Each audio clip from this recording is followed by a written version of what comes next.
નમસ્તે મિત્રો, સ્વાગત છે તમારું મારા આજના નવા વિડીયોમાં. મિત્રો, નાની મોટી ભૂખને શાંત કરે એવો આજે આપણે સોયાબીનનો સરસ એવો નાસ્તો બનાવીશું. તો આપણે એક વાટકી સોયાબીન લઈશું. સોયાબીનને આપણે સૌથી પહેલાં તો ઠંડા પાણીમાં 15થી 20 મિનિટ માટે આપણે પલાળી અને મૂકી દઈશું. મિત્રો, હવે આપણે એક ચોપડ લઈશું. એની અંદર આપણે 10થી 12 કળી લસણ એડ કરી દઈશું અને એક મીડિયમ સાઇઝનો ટુકડો આદું લઈશું. એને આપણે કટ કરી અને ચોપડમાં આપણે ચોપ કરી દઈશું. મિત્રો, સોયાબીન સરસ એવા પલળી ગયા છે. એનું આપણે બધું પહેલાં તો પાણી નીચોવી અને આપણે એને એક વાસણમાં લઈ લઈશું.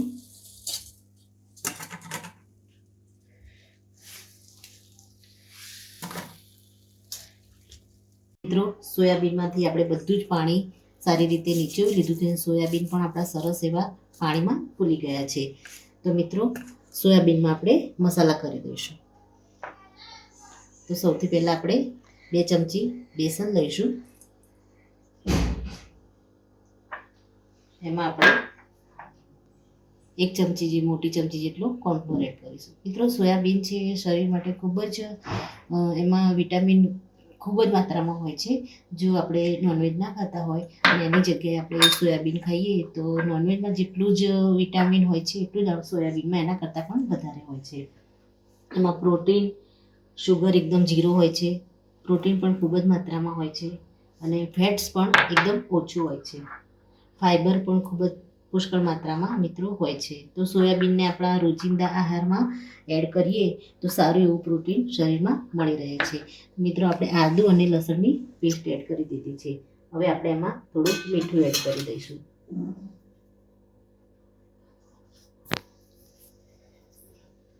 એમાં આપણે ધાણા પાવડર એડ કરી દઈશું 1 ચમચી. 1 ચમચી આપણે મીડિયમ તીખું મરચું લઈશું.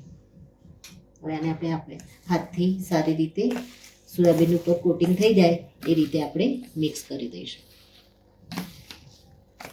મિત્રો, સોયાબીનને આપણે સારું એવું કોટિંગ કરી દીધું છે. થોડી વાર માટે આપણે આને ઢાંકી અને સેટ થવા દઈશું.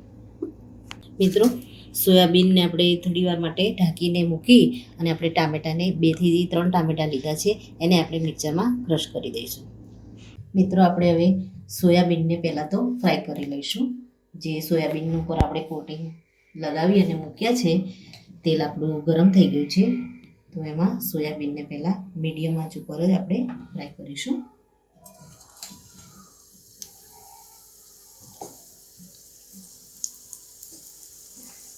સરસ એવા ક્રિસ્પી થાય એટલે આપણે એને બહાર લઈ લઈશું.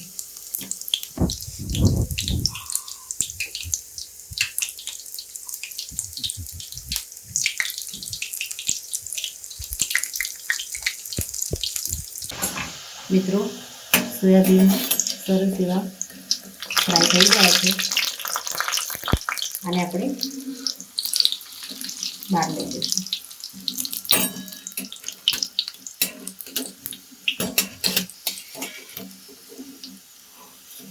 આ રીતે આપણે બીજા સોયાબીનને પણ ફ્રાય કરી લઈશું. મિત્રો, સોયા ચંક સરસ એવા ક્રિસ્પી ફ્રાય થઈ અને રેડી થઈ ગયા છે. મિત્રો, હવે આપણે એક ડીપ બનાવીશું. મિત્રો, હવે આપણે ગેસ ઉપર એક વાસણ મૂકી દઈશું અને આપણે સોયાબીનને ફ્રાય કર્યા છે એ તેલ અત્યારે ગરમ જ છે. એ જ આપણે તેલ આમાં લઈ લઈશું. 1 ચમચી જેટલું આપણે તેલ લઈશું. તેમાં આપણે લસણ અને આદુને જે કટરમાં ક્રશ કરીને લીધા છે એને આપણે આની અંદર એડ કરી દઈશું.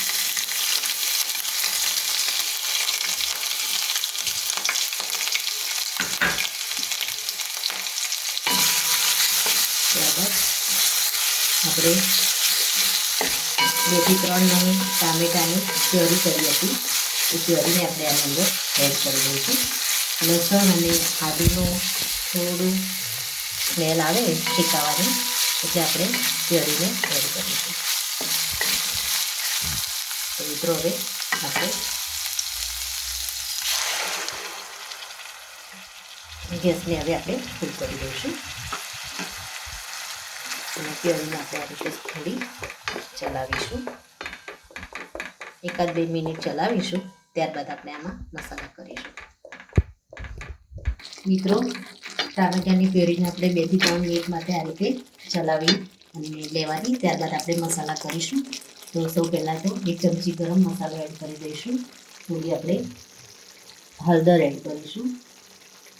લાલ મરચું આપણે થોડું એડ કરીશું. થોડી આપણે સ્પાઇસી બનાવીશું અને આપણે ટેસ્ટ મુજબ આપણે મીઠું એડ કરી દઈશું.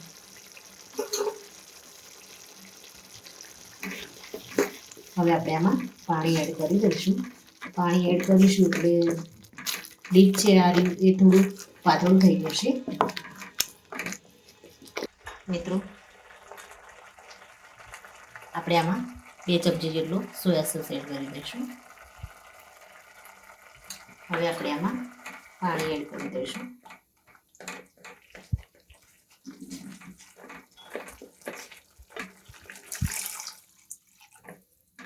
ગ્લાસ જેટલું આપણે પાણી એડ કરીશું. આમાં પાણી એડ કરીશું એટલે થિકનેસ થોડી પાતળી થઈ જશે અને થોડી વાર આપણે એને એક ઉભરો આવવા દઈશું. મિત્રો, સરસ એવો ઉભરો આવી ગયો છે. આમાં આપણે કોર્નફ્લોરની ગોળીને પાણીમાં રાખ્યું છે એને આપણે આમાં એડ કરી થોડું એડ કરીને આપણે ચલાવતા રહીશું. અને કોર્નફ્લોરની પ્યોરી એડ કર્યા પછી આપણે 2 થી 3 મિનિટ માટે હાઈ ફ્લેમ ઉપર આ રીતે ચલાવીશું.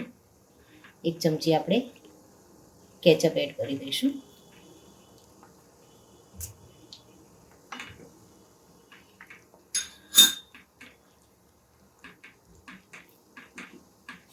એકાદ 2 મિનિટ માટે આપણે હાઈ ફ્લેમ ઉપર ચલાવી અને આને ઠંડુ કરી લઈશું.